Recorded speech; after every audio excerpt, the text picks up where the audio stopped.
that piece of paper up. And that tells me probably that they're passionate about cleanliness. And if I'm going to hire someone in that capacity, you want to do something that you want to hire someone that they enjoy doing something on their own without you having to tell them. So you got people that you've brought into the company that are better at what they do than you do? Yes. How do you manage that? We like talent. 9 times out of 10, the individuals that work in my corporation are going to have a better idea than I would ever have. And with that, we need to hire the top talent. If we're going to be number one in this market, it's going to be with the staff that we have. So how do you, as CEO of your company, make sure that your team's executing well? It's constant training. Constant training, constant reinforcing what our policy procedures are. As every single day, it become a culture. Our culture is high expectation of all of our employees. So you've hired really talented people who are very good at what they do. How do you balance that with these really tight procedures? How do you balance letting people do what they're good at with making sure you have a consistent product everywhere? My leadership team develop the policies and procedures. They are actively engaged in writing the policies and procedures. We don't go out and buy a policy manual off the shelf and bring it in. These policies and procedures pertain directly to marketplace staffing. So once we release and educate everyone on the staff about the policy procedures, we have complete 100% buy-in from our policies and procedures. And that seemed to be a model that worked well for us. So to build this business, you had to bring some talented people into the organization. So tell me, how did you find those people, and how do you select people? How do you decide this person's going to be in my organization? Passion. Because we're going to ask you, we don't hire clock watchers in our organization. It's all about passion. It's all about, okay, are you willing to meet at 7 o'clock in the morning? Are you willing to stay to 5:30, 6 o'clock in the evening? Someone walks out at 5, they're probably not a part of our team. But this passion of yours, you'd had it for a while. Yeah, I did. The passion comes from wanting to help someone. I think we all live in this world together, and the passion is to want to help someone. When you were talking about starting your business, you were focused on creating wealth. Mm-hmm. But it didn't sound like it was creating wealth just to be wealthy. That's exactly right. Creating wealth to do something else. Tell me about that. When I talk about creating wealth, I'm not talking about creating wealth for Ray Lattimore. I'm talking about creating wealth for this community. I just think that Marketplace is a conduit. I think Marketplace is a mission for this community. I really do believe that. So for the fella in Nickeltown who was watching this and thinking about, I might like to start a business. Mm-hmm. What do you tell him? That's a very good question. That reminds me of something that my 13-year-old son said this morning as I was walking out the door for work. He said, "Dad, did you see what I had on my bulletin board in my bedroom?" I said, "No, I did not." I said, "What did it say, Michael?" He said, "I'm the captain of my ship and the master of my soul." And you know what? I said, for a 13-year-old to come with that to me, he knew exactly what I wanted to hear, number one. I think that education is the key. I know we have some, in every community in America, there's some racial problems. But education is the key. I think if you learn to read, if you learn to write, you can be anything you want to be in the world. And God have given us all of these abilities to do whatever we want to do. So growing up a little kid in Nickeltown today, my advice to him or her is to read as much as you can read, write as much as you can write, and build relationships with everybody that you know. That would be my advice.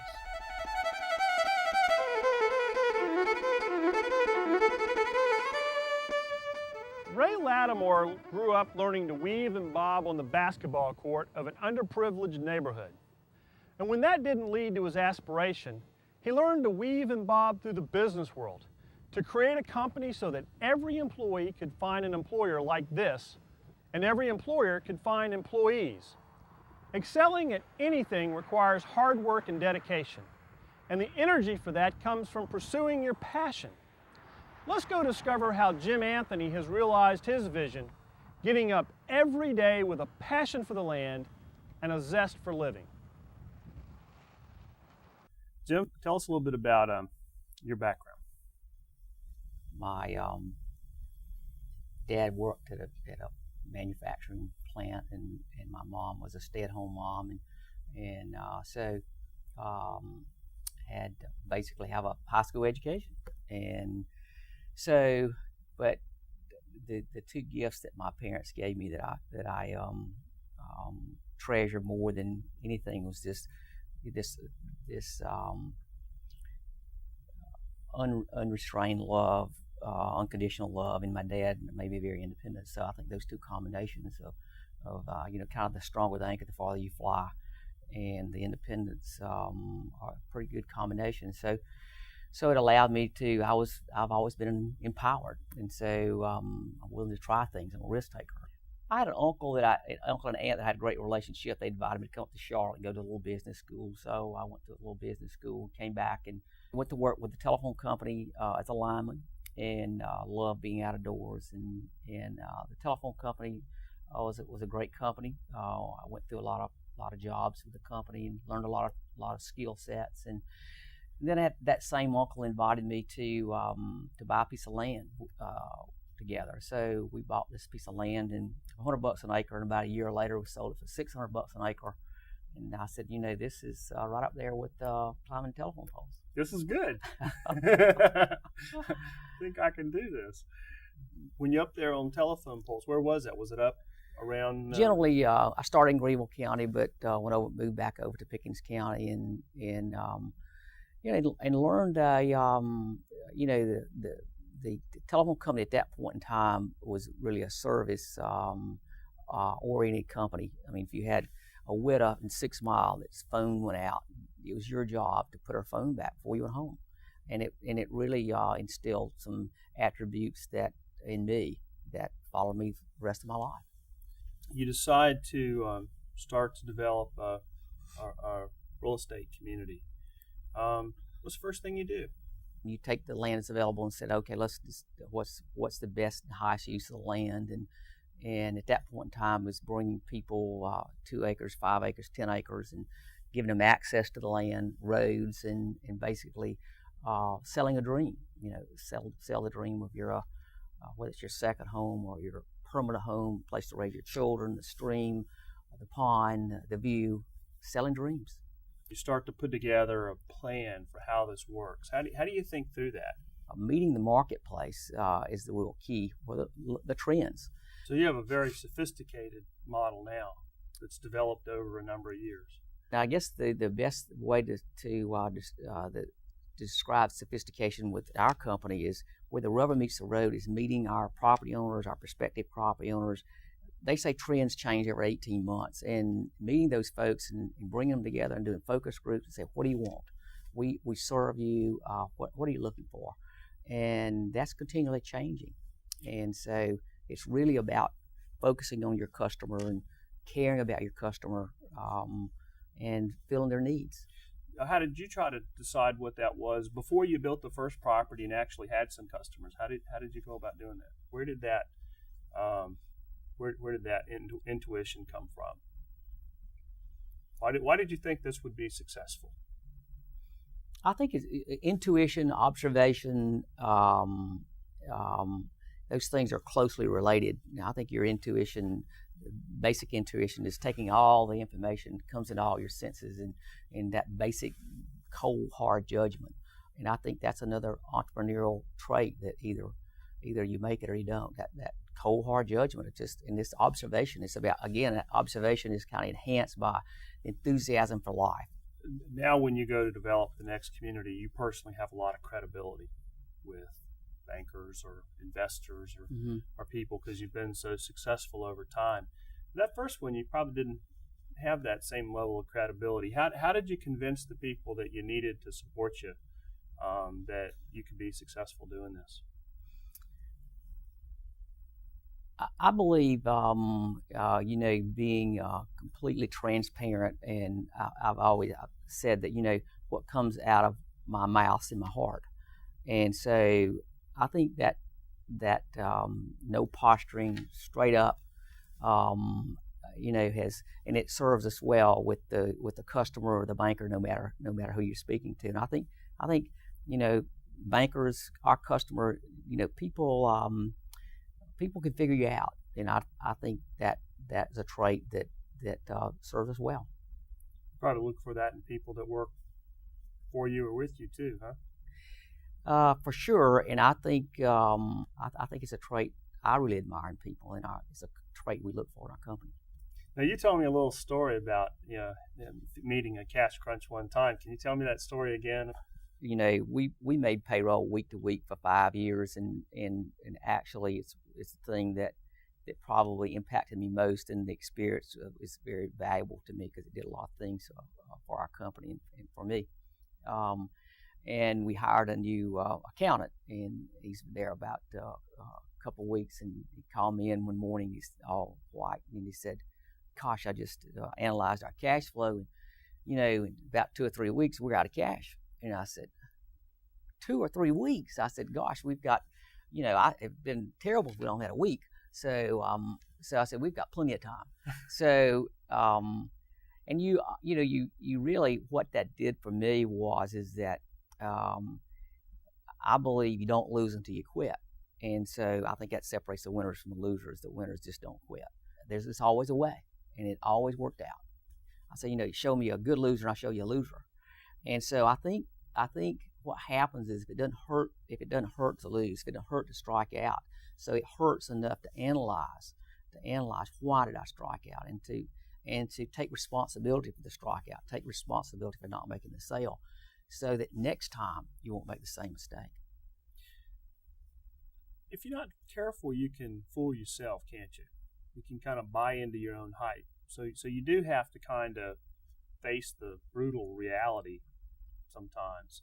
You want to be optimistic about the end, but accept the challenges that you have. I think being overly optimistic and a dreamer, there's just a shade between those two lines there, and the reality. And I think I call it rose-colored glasses. I think we have to be not rose it up for ourselves. Not see ourselves as who we really are, and not make excuses for ourselves. I came to this position that really, if a relationship was important to me, then I should take full responsibility for the relationship. And if it didn't go well, then I don't need to look to the other side. I need to say, where did if the person had weak areas, then I should have wrapped myself around that person. And I found that that's been a real asset to me. How do you separate, a young person that's making mistakes from somebody who just doesn't have what it's going to take to be successful here? I think first of all, it's intent. You look at the intent, and if the intent was there, the good heart, then certainly you can forgive almost any mistake. And matter of fact, we've had people that make $1 million mistakes, $5 million mistakes, and I basically said, well, I've made $50 million mistakes, and I didn't fire myself. So, but I didn't make a second one. So I think it's counseling that person to say, okay, how did this happen, and look at their reaction, and also, did they take responsibility? If they didn't take responsibility, then somebody else's fault, then that's a bad sign. How has your vision of what you're selling changed from the time you started? It's changed tremendously because the marketplace is changing. And I've never seen as many changes in the marketplace. And that's where the real opportunity comes. The faster the marketplace changes, then if your company's entrepreneurial, and it's like we built a new hand. And the faster you read the cards and the faster you react, then it's a competitive edge. So our company, we welcome change, and so this whole wellness trend, it's a new opportunity for the companies that are nimble, and because it's going to change the way we all do business. You've told me before that you look for inspired individuals. Correct. So what do you mean, inspired individuals, and how do you know it when you see it? If you're inspired, then we never have to motivate you, because you get up every day excited about what you do, and it's just the first step in being successful. So Passion, zest. It's really important to find that thing you're passionate about, isn't it? It really is, because it's pretty simple. Most of us are good in what we enjoy. It's just pretty simple. Because if we enjoy it, we'll come early, we'll stay late, we will go the extra mile, and what a terrible way to live your life, to be doing something you don't enjoy. If you aren't passionate about something, if you don't have this zest for living, you probably don't need to be on your own. I met this builder one time, and he was a very credible, esteemed builder, successful. And I met this guy in tennis shoes and chewing tobacco, and I would have thought maybe he was maybe not even the lead carpenter.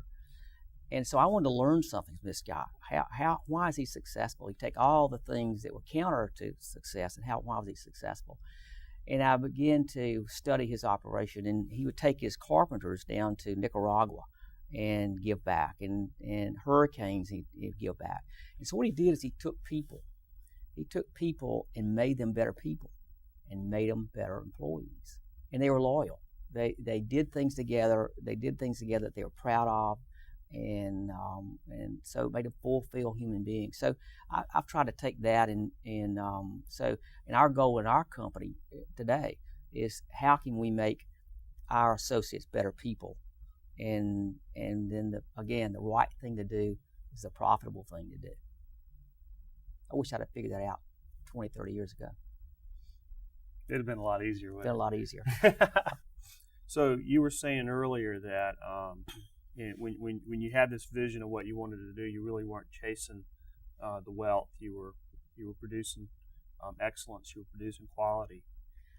I think we said it earlier. Passion about an endeavor, the most beautiful community that you envision, creating home sites that you would want to live, an unrestricted view that backs up to a stream, all the things that you're looking for, and again, dwelling more on the product, the product excellence, and then normally the profit takes care of itself.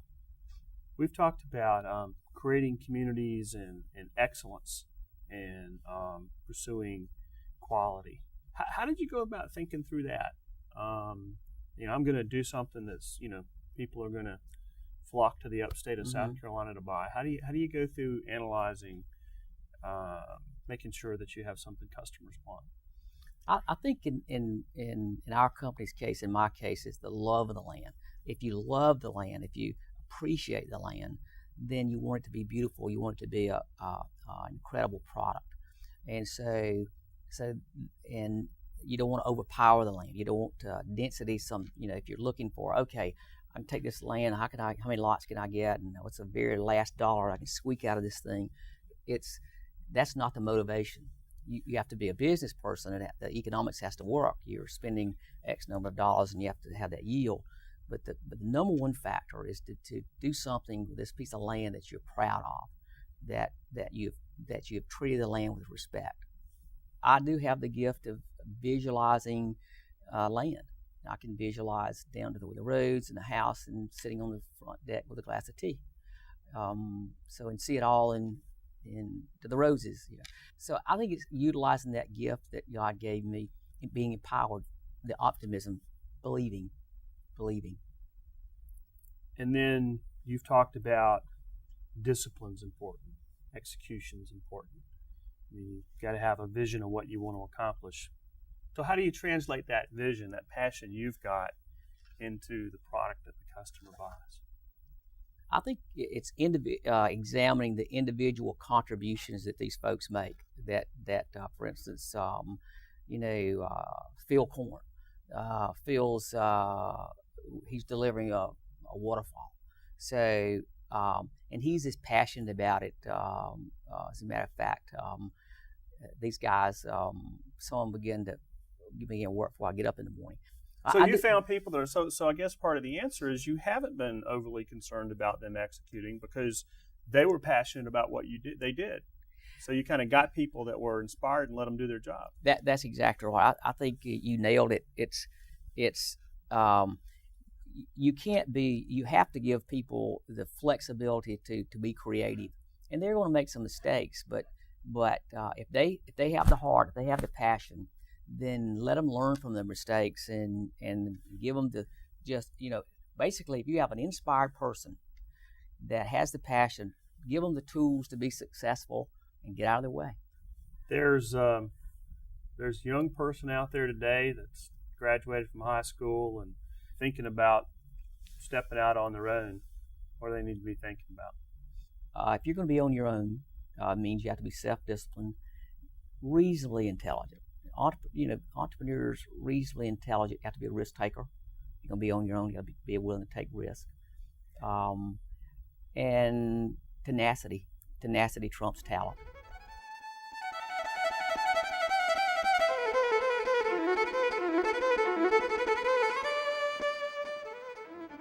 So here we are at the realization of Jim Anthony's dream. We began with Francis Marion highlighting 3 keys to entrepreneurial success. Jim has lived life passionate about the land, and when he wanted to build a beautiful waterfall, he found somebody as passionate about that as he was. Ray Lattimore showed us how, in facing a personal challenge, he studied hard, talked to knowledgeable people, and developed an incredible intuition not only about how to solve his problem, but how to create a company to improve the lives of others in his community.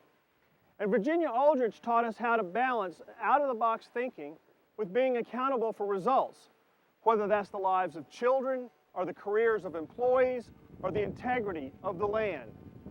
We hope you've enjoyed this exploration of 4 incredible entrepreneurs who all came from humble beginnings and accomplished amazing things. The path to progress is lit by inspirational people that do different. A guiding light on my journey was a friend, a partner, and a mentor, Jim Cockman. He had a profound impact not only on my life, but on the lives of each of the individuals that we visited with today.